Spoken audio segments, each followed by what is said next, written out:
Logitech sent us a G-Cloud unit roughly 3 weeks ago.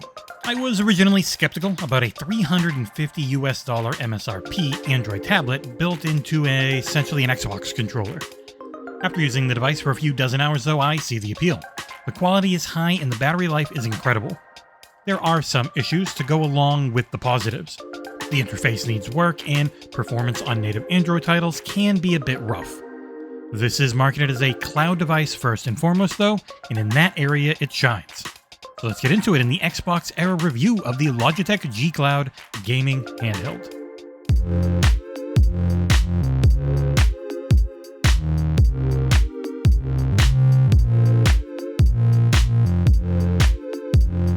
Out of the box, I was impressed with the build quality of the G Cloud. You can see the seams where it's put together, but the device feels like a tank. High-quality plastics are met with a comfortable shape, and the lack of powerful internal hardware helps the unit feel light in your hands. Going over the specs, it has an older Qualcomm Snapdragon 720G octa-core processor that goes up to 2.3 GHz. Internal memory is 64 gigs, and it's running a 1080p display. That older CPU is something most tech heads will notice right away.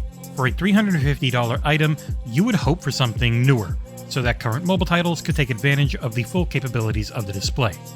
With the focus on cloud gaming and the complete lack of any way to monetize the product after purchase, I can see why Logitech cut costs where possible. The unit has 4 GB of RAM and 64 GB of internal memory, but you only had access to roughly 30 or so out of the gate for me. That wasn't a major issue until I went to install larger, more power-hungry titles like Diablo Immortal. It ran decently, but it filled up the entirety of my internal storage by itself. Thankfully, there is a micro SD slot available, which helps alleviate this, as micro SD card prices have dropped to absurdly low numbers in recent years. I think that 1080p display is fantastic, and it has a 450 nit peak brightness, which was a massive help when using the G Cloud outside during the day. It is only 60 Hz, but once again, with the focus on streaming and the pretty weak internal hardware, a higher refresh rate panel would end up just using more power, but rarely being taken advantage of. The display is 7 inches diagonally, and it worked well for my aging eyes most of the time. After extended play sessions, I did feel the need to move the device a bit closer, but my vision's pretty bad, so your mileage may vary. The control setup is both interesting and disappointing.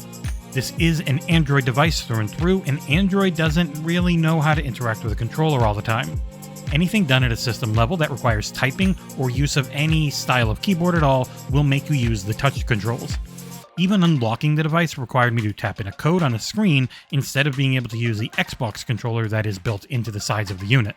And that controller feels really well made, but for small hands. I, unfortunately, have very big hands, and the cramped setup of the face buttons on the right side led to some serious cramping after an hour or less in most games. The quality of the buttons, sticks, bumpers, and triggers is high, with the triggers being fully analog as well.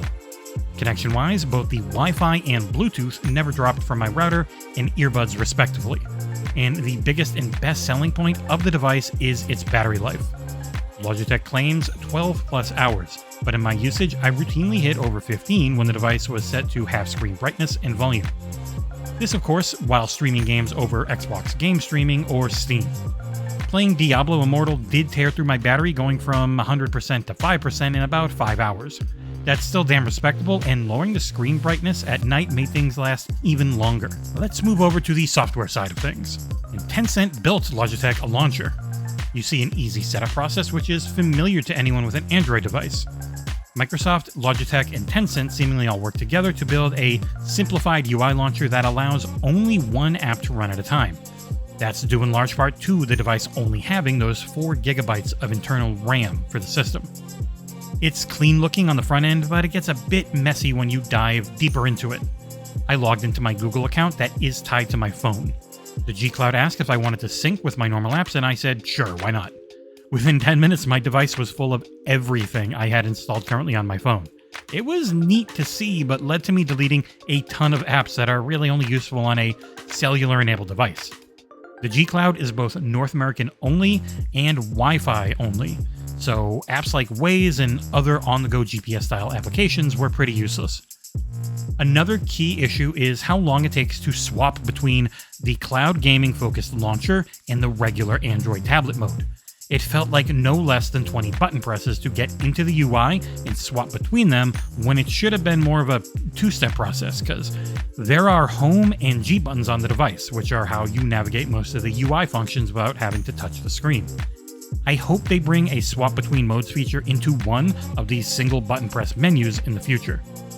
Also, despite having a USB-C port for charging on the bottom, there is no way to capture footage in game mode.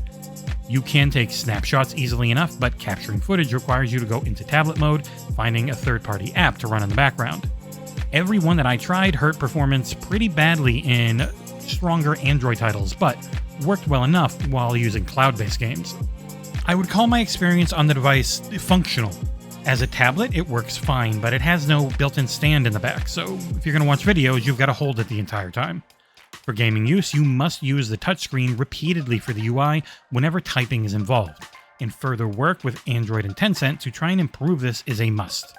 I mostly played Xbox Game Pass cloud streaming games with my review unit, and it worked like a dream at home and horribly on the road. Whenever I was home, the device worked perfectly, with input lag so small that I didn't notice it after 10 minutes.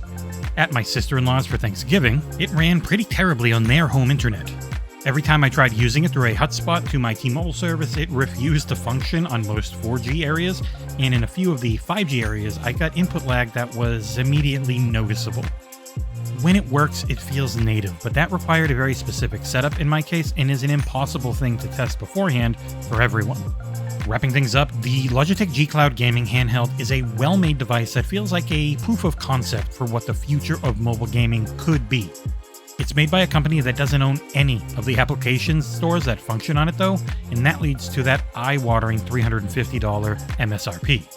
It has routinely been on sale for $50 to $100 off since launch though, and if you have Xbox Game Pass, Nvidia GeForce Now, Shadow, or a powerful PC that uses Steam Link with it, then there is no other device like it on the market.